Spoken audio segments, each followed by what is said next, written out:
চলতি মাসে মাঠে গড়াতে যাচ্ছে ইন্ডিয়ান প্রিমিয়ার লিগ আইপিএল এর অষ্টদশ আসর। বিশ্বব্যাপী সব তারকা ক্রিকেটার জনপ্রিয় এই ফ্র্যাঞ্চাইজি টুর্নামেন্টে খেলবেন।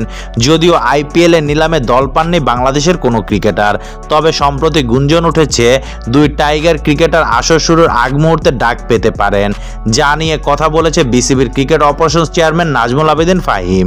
এর আগে নিলামে বাংলাদেশের ক্রিকেটাররা কিছুটা অবহেলিত থাকার অন্যতম কারণ হিসেবে ধরা হয় বিসিবির অল্প সময়ের এনওসি দেওয়া কিংবা নির্ধারিত সময়ের আগে ক্রিকেটারদের ফিরিয়ে আনা।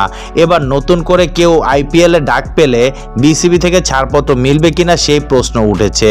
বিগত সময় এনওসি ইস্যুতে কঠোরত্ব দেখিয়েছে বিসিবি, ফলে আইপিএল সহ অনেক টুর্নামেন্টে সুযোগ পেলেও খেলোয়াড়রা যেতে পারেননি। বুধবার গণমাধ্যমের মুখোমুখি হন নাজমুল আবেদিন ফাহিম। বিসিবির এই ক্রিকেট অপারেশনস চেয়ারম্যান এনওসি দেওয়া প্রসঙ্গে বলছে, সার্বিক ক্রিকেটের জন্য যেটা লাভবান হবে আমরা সেটা চেষ্টা করব।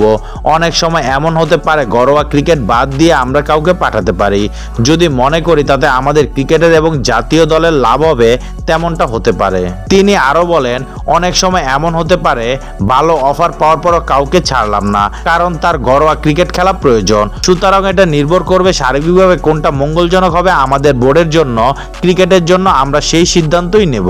এখন পর্যন্ত কোনো ক্রিকেটারের এনওসি চেয়েছে কিনা এমন প্রশ্নে ফাহিমের জবাব, কোনো ক্রিকেটারের সঙ্গে কোনো আলোচনা হয়নি।